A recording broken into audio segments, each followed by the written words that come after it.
Welcome करते तुमचं आपल्या एचएस अबॅकस क्लास मध्ये। रोज प्रमाणे मी आज तुमच्यासाठी काही एग्जांपल घेऊन आलेली आहे। आपण मल्टिप्लिकेशन आता शिकतोय। सगळे फॉर्म्युले ॲडिशन सबट्रॅक्शन आपले झालेले आहेत, सगळे तुम्ही शिकलेले आहेत। मग आपण त्याच बेसवर आपण मल्टिप्लिकेशन शिकणार आहेत आपल्या अबॅकस किटवर। बघू मग आपलं फर्स्ट एक्झाम्पल काय आहे। आपण 1 डिजिटने 2 डिजिटला मल्टिप्लाय करतोय। हे असंच काही एग्जांपल आपले मागच्या लेक्चरला पण झालेले आहेत। जर तो लेक्चर तुम्ही अटेंड नसेल केलेला तर तुम्ही जाऊन तो लेक्चर अटेंड करू शकता। बघू आपण फर्स्ट एक्झाम्पल आपलं काय आहे ते।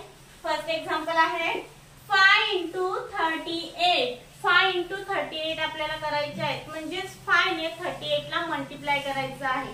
तर कसं करणार 5 ने 38 ला मल्टिप्लाय आपल्या अबॅकस किटवर।